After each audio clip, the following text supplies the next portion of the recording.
So we're going to jump into the story of Noah this morning, and I'm not going to question the theology that we sang earlier, but it was good. Before we do, I want to give us a pop quiz. We need to review a little bit, and so around your tables, and if you're sitting by yourself, maybe Dee, you can talk to Mary. I'm going to give you a pop quiz, and it should be pretty easy because you guys are all so brilliant and you've been so attentive. And so what I'd like for you to do is discuss around your tables each question as they come. Don't call it out. And when you have the answer that you're comfortable with, raise your hand at your table. Okay? Those instructions clear? Okay. Question number 1. The author or authors of Genesis were Greek, Hebrew, American, or Italian. Can we put that slide up so that the people at home can see that? Do we have that slide? There we go. Okay. When I see hands up, okay, Mary, Hebrew. How many got Hebrew? Yes, very good. See, you guys are brilliant. Okay, question number 2. The original audience of these stories were A, rampaging Cherokee Indians, European philosophers, Israelites who'd been liberated from slavery in Egypt, or the 12 disciples. When you have the answer, raise your hand. Okay. Greg? Israelites. They were liberated Hebrew Egyptian slaves. Third question. The original, wait a minute.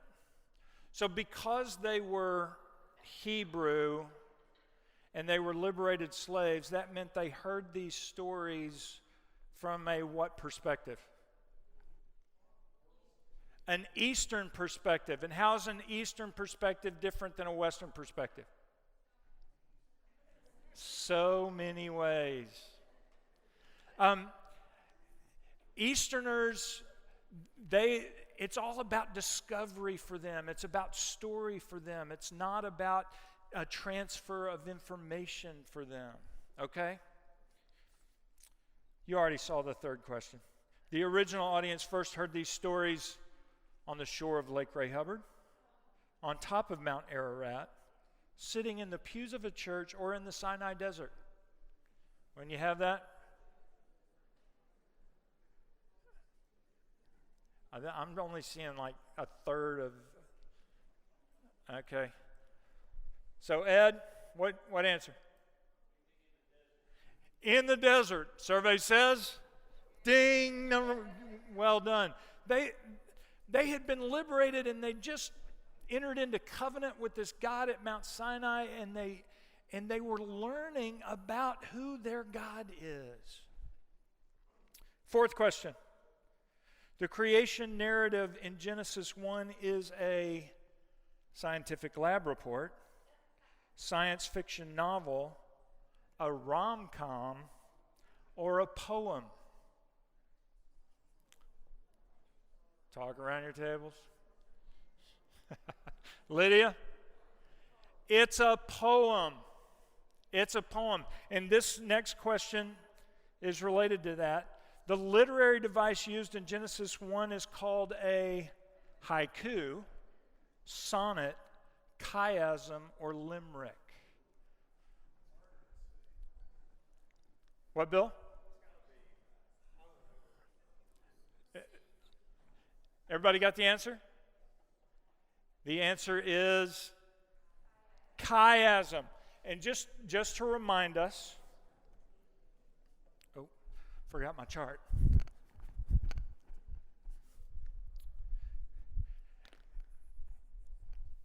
And just to remind us about the structure of a chiasm can be the chiasm in Genesis 1 has the form of A, B, C, A, B, C, right? But a chiasm can also be A, B, C, C, B, A. So you can have those different forms of chiasm, all right? This was what we saw in Genesis 1.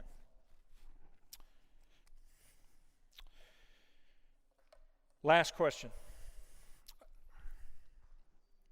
Genesis 1 and 2 tell the story of a God who is distant and angry and capricious and needs to be appeased.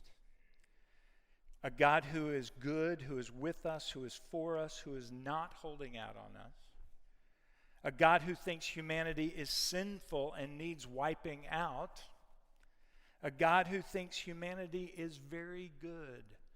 Tov meod. Is it A and C, A and D,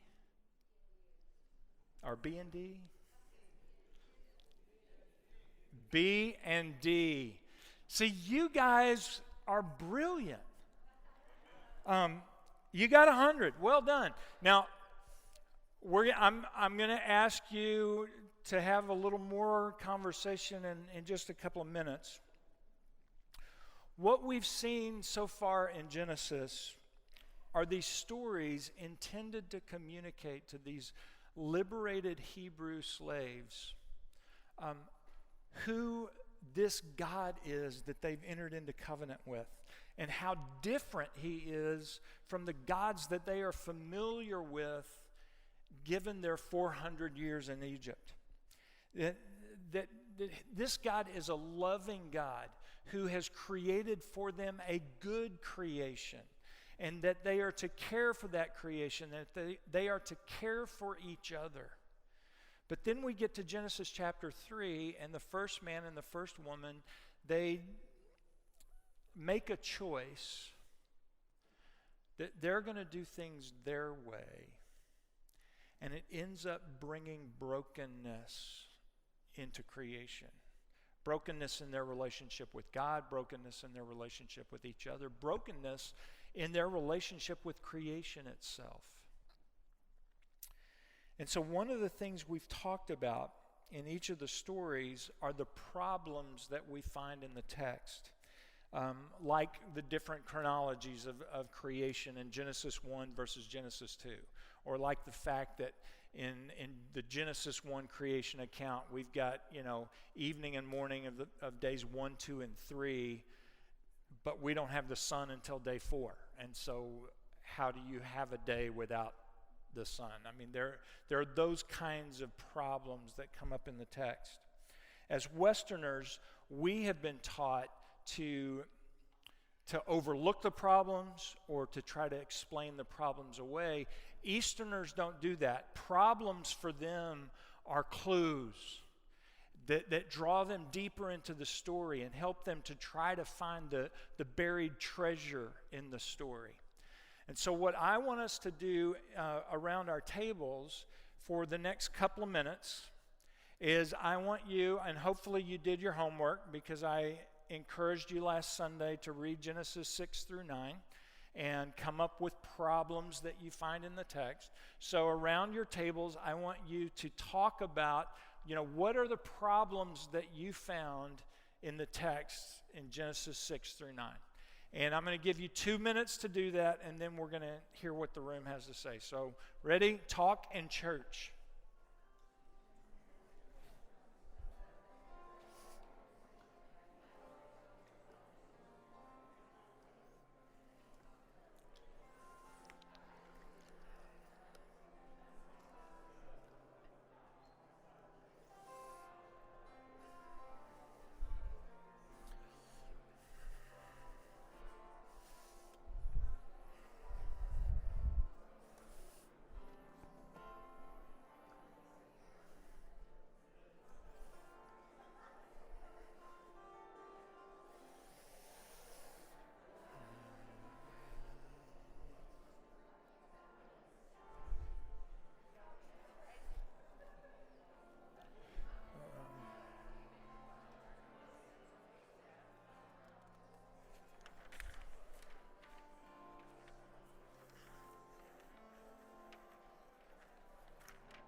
Take about one more minute.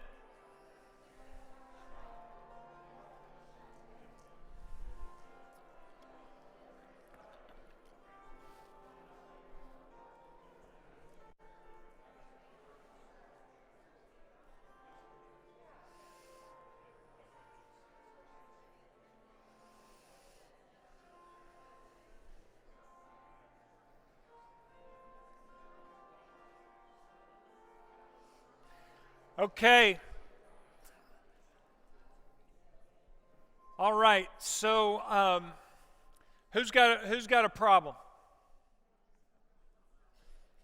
Mary.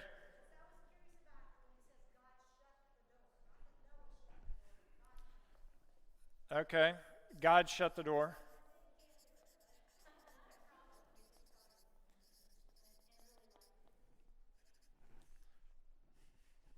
Other problems? Yes.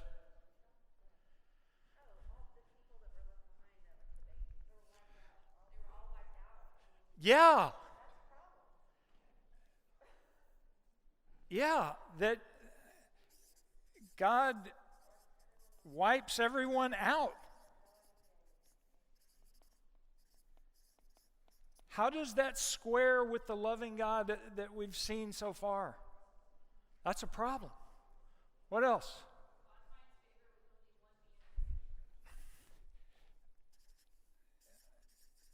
Finds favor with one person. And I think tied to that, Aaron, is if you back up to verse 5, it says, every inclination of the human hearts were only evil all the time. What? I mean, yeah, we may have evil inclinations, but not only evil all the time.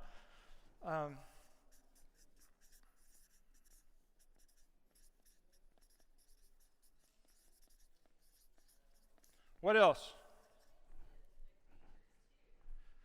Sorry? Wipes everyone, everything.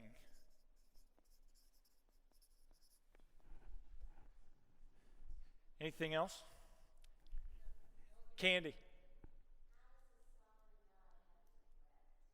How does a sovereign God have regrets?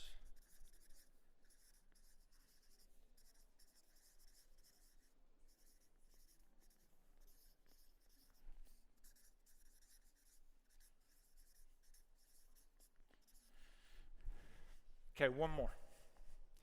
Yes. Gene.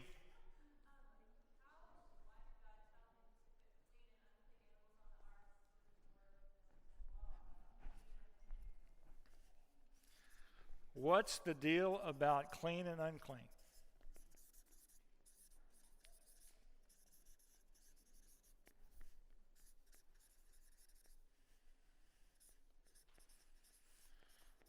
Okay.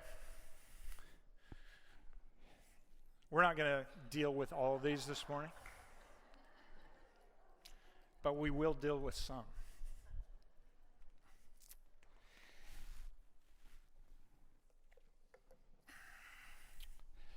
Let's get some historical context.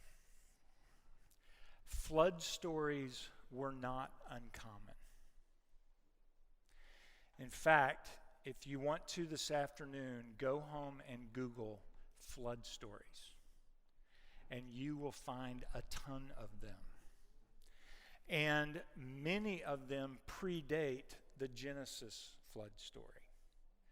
There is a Sumerian flood story that actually predates the Genesis flood story, and it's very interesting that all the characters in the Sumerian flood story are the same names: Noah and Ham and Shem and Japheth. There are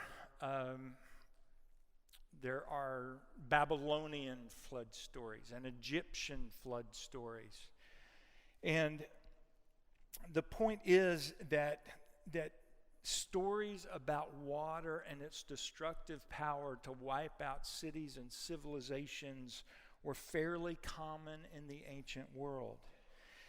And because many of these flood stories predate Genesis, we can safely assume that these liberated Hebrew slaves would have heard a flood story or two.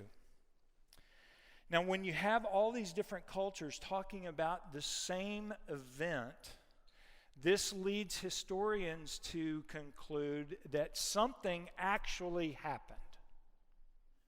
Okay? That a flood somewhere, somehow happened that wiped out all of what they knew. And so they come up with these stories. What's important for us to recognize, just as we talked about with the creation narrative, the author of Genesis is using these familiar stories to communicate to these Israelites about this God that they've entered into. And so when they would have heard a story about a God destroying humanity with a flood, they would have said, okay, that's what the gods do. That's what all the stories tell us. There is a particular flood story that comes out of Mesopotamia that comes from an ancient piece of literature. In fact, it's one of the most ancient pieces of literature that we have, and it's called the Epic of Gilgamesh. Anybody ever heard of the Epic of Gilgamesh? A few of you. It predates the Iliad even. And you can go and Google the Epic of Gilgamesh if you'd like to, but there's a portion of that story that deals with a flood. And there is a God who is angry with humanity and wants to wipe out humanity, but there's a character in the story called Utnapishtim who outsmarts the God. He hears of the God's plan to wipe out humanity, and so he builds this huge barge, and he gets all the animals of the earth onto this barge, and he outwits the God who was trying to wipe out humanity, and he's the hero of the story.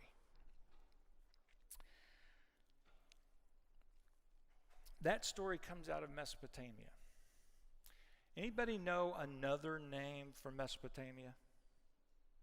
Anybody? This is extra credit. Chaldea. Who do we know? What Genesis character do we know? We haven't met him yet, but what Genesis character do we know comes out of Chaldea? Abraham. Abraham came out of Ur of the Chaldeans. The Israelites are descendants of who? Abraham.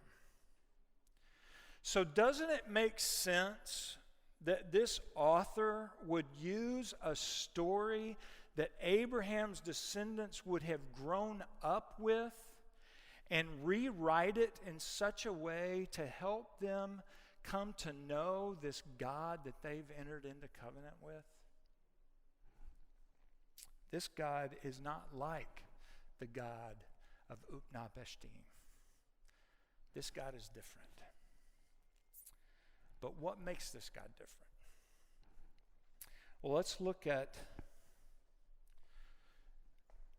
these two things, these two problems, that God finds one person and that every inclination, this phrase, every inclination of evil, says this in verse 5. It says that every inclination of the thoughts of the human heart was only evil all the time. And then as Candy, I think, brought up, the Lord regretted that he had made human beings on the earth, and his heart was deeply troubled. Does that seem to square with the God we learned about in Genesis 1, 2, and 3? This phrase, every inclination of the human heart, shows up here at the beginning of the story, and it's going to be repeated at the end of the story. So what literary device does that point to? If you've got something at the beginning and something at the end that's the same, what literary device is that? It's a chiasm. It's the ABCCBA. And remember what we learned when we were talking about chiasms, that there's buried treasure in the middle of the chiasm. And so if you can find the beginning and the end, if you can find the middle, you can find what the treasure is. We saw in the Genesis 1 creation narrative, the ABC, that when we found the middle, it was all about rest. Remember that?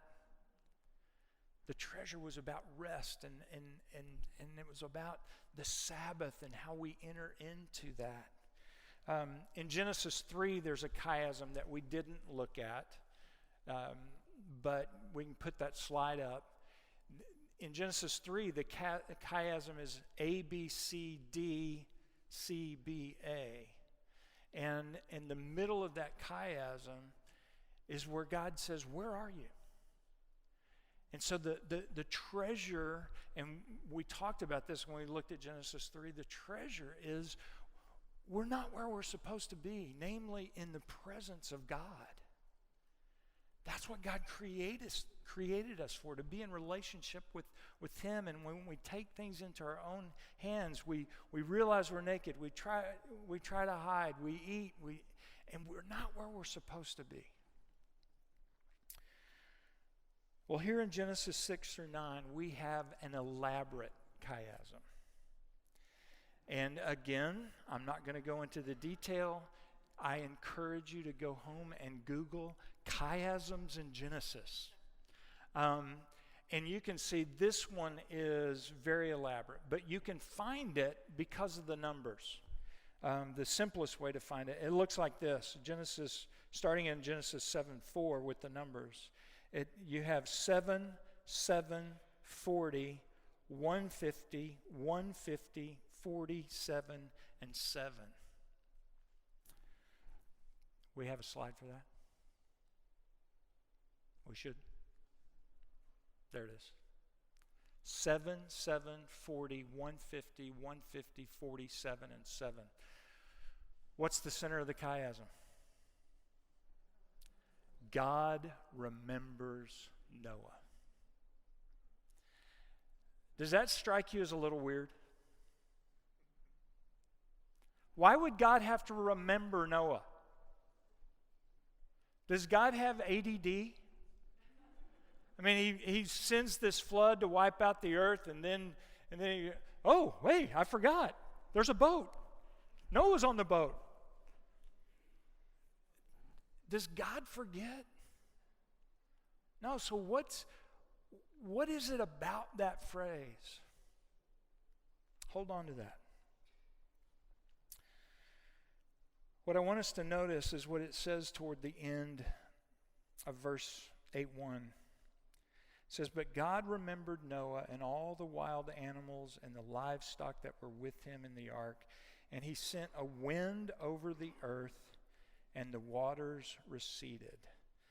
God sent a wind over the earth. The Hebrew word for wind is the word ruah. Or if you really speak Hebrew, it's ruach. You kind of get guttural. That word ruah can be translated as wind. It can be translated as breath. It can be translated as spirit. We see it in Genesis chapter 2 when God breathes life into the man. It says he ruach. The breath of God went into the man. We also see it in Genesis 1. Where in Genesis 1 do we see the ruach, the wind of God, the Spirit of God over the earth? Genesis 1 says the Spirit, Genesis 1:2 says the Spirit, the ruach of God was hovering over the waters. In 8:1, we have the Spirit, the Ruach, the wind of God hovering over the earth, which is covered in water. Do you think there's a connection to Genesis 6 and Genesis 1? Do you think that maybe there's a retelling of the creation account? If you start looking at this story through that lens, what you're going to find is in verse 6, it tells us that Noah opened a window. If before all the windows were closed, but now you open a window, what's going to come in? Light. So you're going to have light and darkness, which parallels what day of Genesis 1? Day 1. We're told in verse 2 that the rain stops, and if the rain stops, then we've got a vault between the water below and the water in the clouds above, and that's day 2. In verse 5, we see the tops of the mountains, so you've got dry ground appearing. What day is that? Day 3. Then he sends out a raven, so you've got birds in the sky, and you've got fish in the water. That's day 5. Verse 16, God tells Noah, come out of the ark, you and your wife and your sons and their wives. Bring out every kind of living creature that is with you, the birds and the animals and all the creatures that move along the ground, so that they can multiply on the earth and be fruitful and increase in number. What day is that? It's day 6 of creation. When you read through this story, you clearly see all the elements of the creation narrative except for the day 4, the sun, moon, and the stars. But there's a whole midrash that talks about where to find that in this story. Now, if you've got the 6 days of creation, what would you expect to come next? Rest. Day 7, Sabbath. What is Sabbath? Sabbath is we cease the work of creating that we've been doing, and we focus and worship on the Creator. Right? Which, by the way, is exactly what Noah does. Verse 20. Then Noah built an ark to the Lord, and taking some of all the clean animals and clean birds, he sacrificed burnt offerings on it. You've got worship. You've got Sabbath. So we've got this parallel creation story, and in verse 21 it says, the Lord smelled the pleasing aroma and said in his heart, never again will I curse the ground because of humans, even though every inclination of the human heart is evil from childhood. That's the phrase we started with. Every inclination of the human heart is evil. Now you might be thinking, okay, Keith, it's kind of interesting, but so what? What's the point? Well, great question. Thanks for asking. There is this really weird, awkward passage that comes after this in chapter 9. And I'm going to read this passage to you. And I want you to listen for the repetition of the words in this passage, okay? Here it is, starting in verse 8. Then God said to Noah and to his sons with him, I now establish my covenant with you and your descendants after you, and with every living creature that was with you, the birds, the livestock, and all the wild animals, all those that came out of the ark with you, every living creature on earth. I establish my covenant with you. Never again will all life be destroyed by the waters of a flood. Never again will there be a flood to destroy the earth. And God said, this is the sign of the covenant I am making between me and you and every living creature with you. Okay, so hasn't he already told me about a covenant a few times?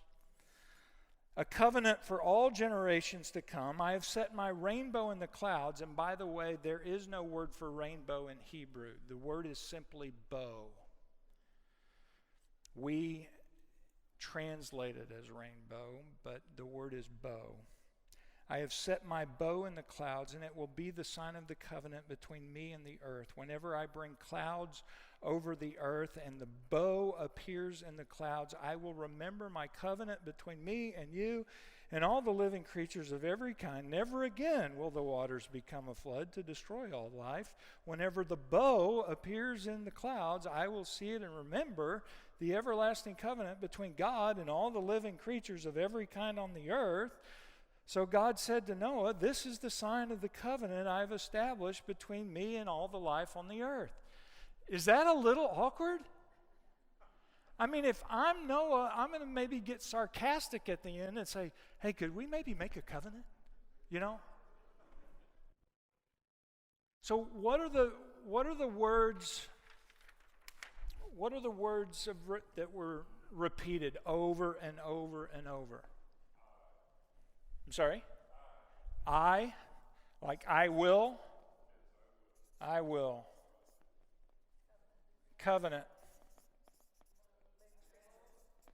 Sorry? Rainbow.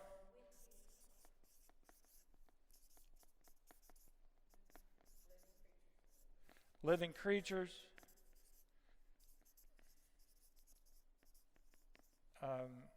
What was flood was in there.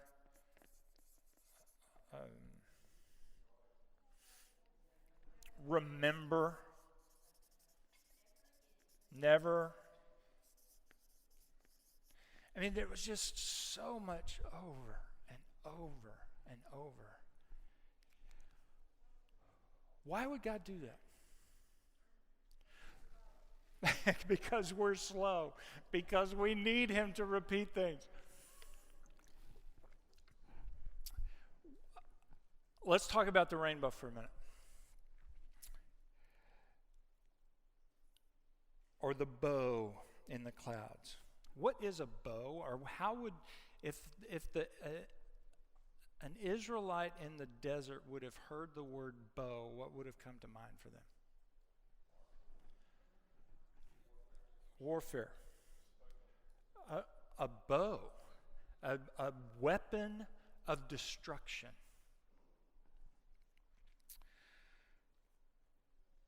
So God says, I will put my bow in the clouds. And when you see a bow in the clouds after a rain, which way is the bow facing? It's facing up. It's facing away from the earth. God says he's putting his bow, his weapon of destruction in the clouds, and he's turning that bow toward himself. Hang on to that. When we looked at the chiasm, what was the center of the chiasm? God remembered Noah. And as we went through this, God said over and over, I will remember, I will remember, I will remember. I will remember what? My covenant. The idea of covenant is very important.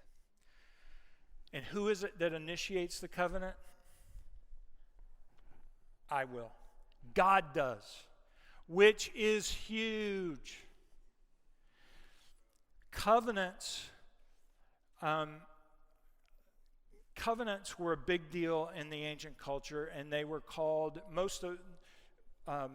there were several different types of covenants, but one was called a suzerain vassal covenant. The suzerain was the leader of a greater nation, maybe the king or the chieftain or whatever it was. The vassals were a lesser nation. And what would happen is a lesser nation, the vassal would come to the suzerain and initiate the covenant because I'm going to agree to do something for the suzerain so that the suzerain doesn't invade me and wipe me out. Covenants were always initiated by the lesser party. The vassal with the suzerain because they wanted protection from the suzerain. And there was always some kind of sign of the covenant. Every suzerain vassal covenant had a sign, and if you were the vassal, you had to keep the sign. Because if the suzerain showed up and you couldn't produce the sign of the covenant proving that you were in covenant with that suzerain, then the suzerain could do whatever they wanted to with you. So you had to produce the sign. You had to keep the sign. What God does in this story, and God is clearly the suzerain, what God does is he says, I'm going to put the sign in the clouds. And it will be a bow that is pointed toward me, and I will remember the covenant. God is saying, even when you forget the covenant, I will remember. And if destruction comes, it's going to fall on me. Do you see what this author is doing? This flood story starts like all the other flood stories. We got destruction coming, and it's going to come by a flood. But then the story turns. And this story, not everybody is going to be wiped out, but there's going to be a family that's saved. And this story goes in a very different direction. This was not how people talked about the gods. The gods are ticked off. The gods want to wipe us out. But this story is about a God who wants to relate, about a God who wants to partner. Not like Utnapishtim has to outsmart this God, but this God comes to Noah and says, I want you with me. This is not a God who wants to destroy. This is a God who wants to save. This is not a God who wants to just be in charge. This is a God who wants to be in covenant. This is a God who says, I'll remember and I'll keep the sign and I will pay the price. This story is about a new view of God, not a God who wants to wipe people out, but a God who wants to live in relationship.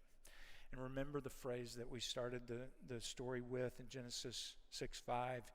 Every inclination of the thoughts of the human heart was only evil all the time, and God regretted that he had made humanity.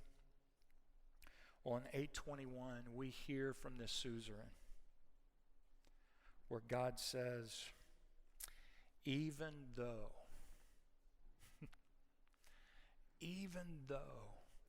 every inclination of the human heart is evil, never again will I destroy all living creatures.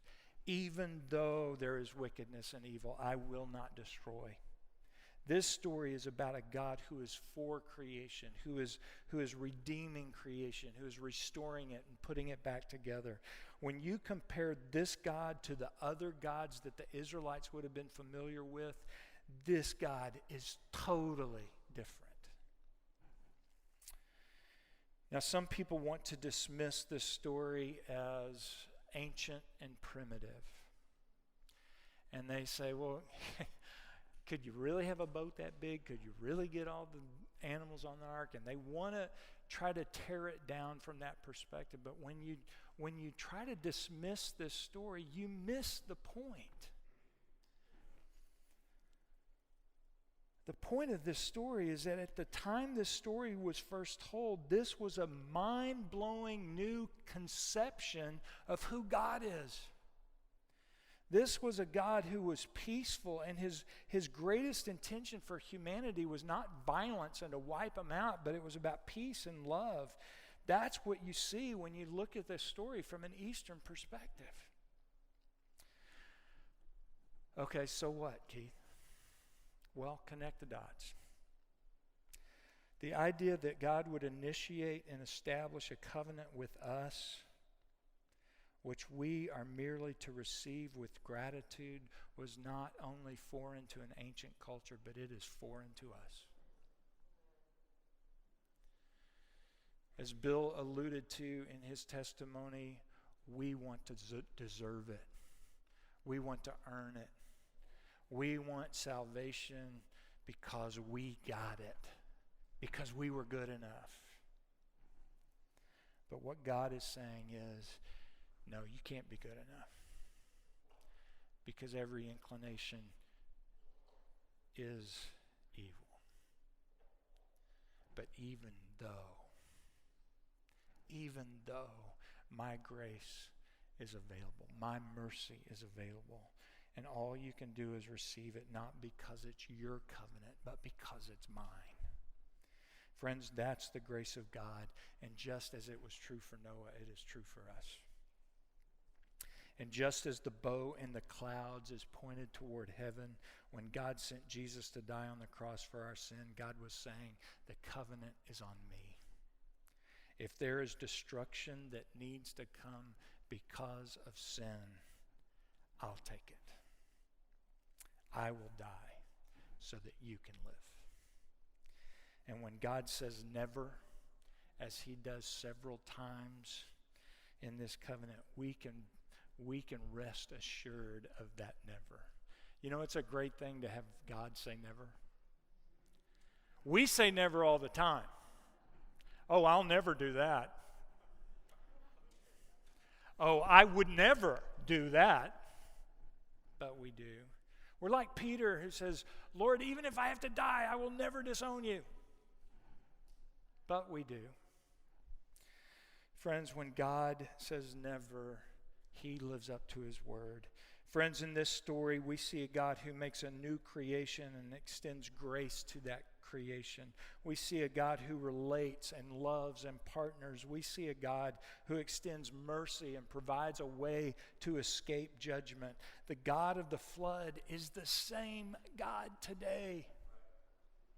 He is a God who through Jesus makes us a new creation by his grace. He is a God who through Jesus relates and loves and partners. He is a God who through Jesus provides a way to escape judgment. He is a God who through Jesus says never. Jesus says, whoever drinks the water I give him will never thirst. Jesus says, he who comes to me will never go hungry, and he who believes in me will never be thirsty. Jesus says, if a man keeps my word, he will never see death. Jesus says, I know my sheep, I give them eternal life, and they shall never perish. Jesus says, I will never leave you or never forsake you. Friends, if we will come to this God, the God of Noah, the God who is incarnate in Jesus, trusting in his promise, resting in his provision, and believing in his sacrifice like Noah, God will say never. As Jesus said, whoever lives and believes in me will never die. And friends, when God says never, he means never. Let me pray for us.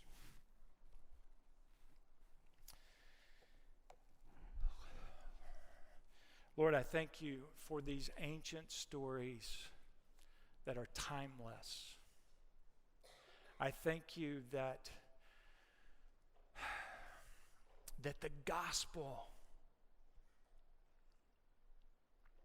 of the good news of Jesus goes all the way back to Genesis 3 and Genesis 6. I thank you, Lord, that your message of hope and of love and of partnership and of grace and of mercy is seen even in stories that we might not get the first time we read it. Lord, help us to see who you really are so that we might step into the life that you offer us for your name's sake. Amen.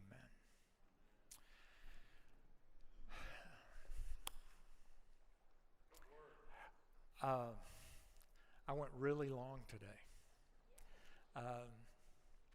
But let's not leave without coming to the table. So if you will get your elements together, and those of you who are at home, if you would grab your elements. I think it's important for us to remember that God remembers. God remembers his covenant with us. And as we see in the cross, that bow in the sky is pointed toward Jesus. And he takes our sin upon himself. And he dies the death that we deserve so that we can live the life that he offers. So on the night that Jesus was betrayed, he took bread and he broke it. And he said, whenever you eat this, this is my body. Remember me. Let's eat together.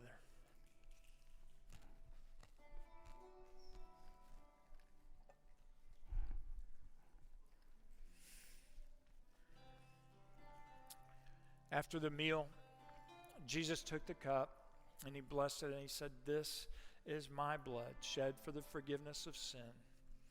Whenever you drink this, remember me.